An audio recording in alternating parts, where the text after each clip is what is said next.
All right, you've seen the product. Now it's time to take action. It's all about that miracle food. My man Chakra Doctor has put some of the greatest superfoods on the planet here in one bottle for you. I know we see COVID going crazy and a lot of different things, testing our immune system. This right here is a perfect cleanse and reboot. Great for the immune system and a great anti-inflammatory. Miracle food. Tell them Viral Hip Hop News sent you. Let's go. Incredible evening. Well, that sounds like it. Now let's Yeah. talk about Jamie Foxx a little bit, because I think pound for pound, he's probably one of the greatest entertainers to ever live. We talk about comedy, you talk about singing, you talk about acting. Pound for pound, one of the greatest to ever do it. And you found yourself, I forgot what season, but it was already in full effect. It was doing this thing, and you made such a prominent impact on that season at the time with your incredible voice. Can you talk about landing that role, auditioning for that role, and then your experience on the show? Yeah, I had been in LA for some years at that point, and I was auditioning for different casting directors. And so Dee Dee Bradley, I believe, was the casting director for that. And she knew me from other auditions. And I had booked a role on the Jamie Foxx show prior to that, but I booked something else and I couldn't do it. But she knew that I was a singer and an actress. And so when that role came up, I didn't have to audition for it. They just called me in for it. So I ended up at the table read, and that was a whole other experience. I want to go back to Jamie Foxx, because you said that audition was an experience. I'm like, I want to hear about that experience. Talk about it. Wait, say it again. You said the audition for Jamie Foxx, when you went in there and you did the table read with Jamie Foxx, was an experience. I would love to hear that.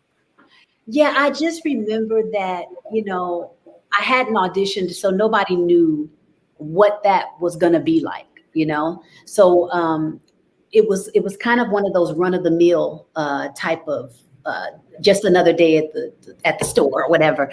And we sat down and we got to the part where we were doing the jingle off, because that was the first episode that I did with him. And Jamie kind of threw his line away like he kind of did in the final product. But I knew they had not seen me, and I wanted to show up so that they knew why they hired me, And so I gave it back to him, and he was like, "What?" And that just erupted the room, and there was something about the energy from that day. It felt like that was magical. Have you ever had conversations about it, or have you ever talked to Jamie Foxx on a personal level, as far as singing, as far as acting and advice and things like that? Did you have a relationship at all? Not since the show. We don't. We had a decent relationship, of course, on the show, and he was super supportive of me as a singer. But no. Gotcha. Yeah. Secrets to longevity, in the industry for any artist. Can you kind of share that with us and artists out there that may be, aspiring to get into hip hop and R&B? Yes.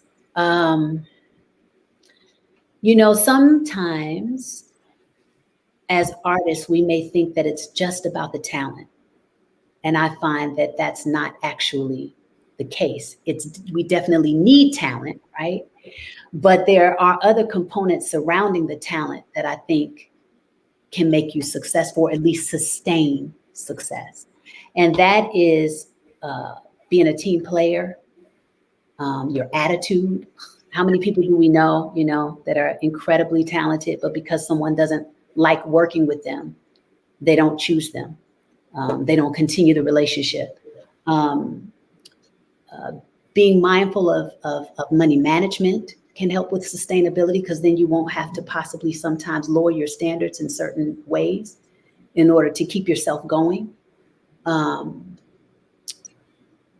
we keep up our bodies, our vehicles, keeping yourself in a certain state of health so that you can be ready, stay ready.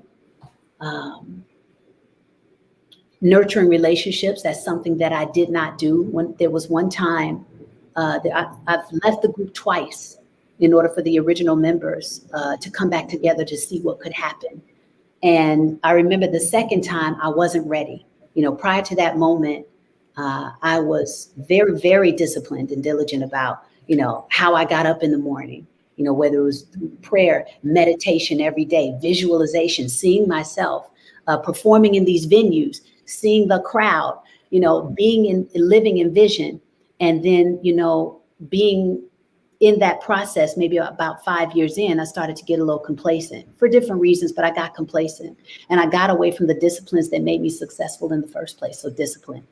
And I remember when that situation dissolved for the time being, I was like, whoa, okay, what am I doing right now? I hadn't been planting seeds, watering them with my attention, taking action on something, nurturing my network, keeping relationships going, even if just to make sure that you check in on people, let them know you care about them, because you don't want to just nurture the relationship just to get something, but to actually get something. So just being conscious, and possibly even thinking from the mindset of service, making your dreams bigger than yourself. Who wins because you show up in your, best possible way? Who loses if you don't show up in your best possible way? A lot of things surround, I think, what can sustain success. Well said. Founder of the Personal Power University. I think that's a great segue to talk about that. Explain that to the people. What is the Personal Power University? Personal Power University is my online coaching school, global coaching school. When I left that second time, prior to that moment happening, I remember some years before thinking, you know what, it would be cool to be a life coach. People used to tell me that I had a knack for giving advice to strangers, family, friends, whoever it was. And so I was like, oh, it could be cool to be a life coach. But nothing really pushed me to put real structure behind it until I hit a wall in my own career. And I didn't know if I was coming back to the industry because there were a lot of things happening. A lot of the majors were consolidating. A lot of, what they used to say, the A-listers were coming down to B-list projects. Everything was starting to shift. And so I was like, I don't know if I'm coming back. And I refused to be unhappy. I wanted to live with purpose. I was like, I got to have some meaning behind why I'm here. And so that was the thing that pushed me into coaching. And I had to start from the ground up. I was like, what decisions have I made that have me looking at this drought I'm in right now? And so I started to hop on a whole different mindset and deliberately create success. I was following champions. I was reading books. I was applying everything that I was learning. And then I rebuilt from there. And from that was birthed my school. Nice. Yeah. Awesome. That's a great story. So, any music you guys are working on that you should care to share with the people? Any new project, anything? Well, hip hop, hip hop, hip hop, hip bars is back. Hip hop, Sam and oh God, what's up with you? I done watched them niggas do interview after interview. They not culture vultures, the culture something they been into. So if you never gave them a view, I recommend you do. Cause when they question guests, they message is not subliminal. It don't matter if you a rookie or at your pinnacle. They gon' touch on stuff that you did and what you finna do. It's uncensored too. Yo, they never had a goofy show, but I saw some boys on they show acting goofy though. Well, if you think they L stupid though, you would get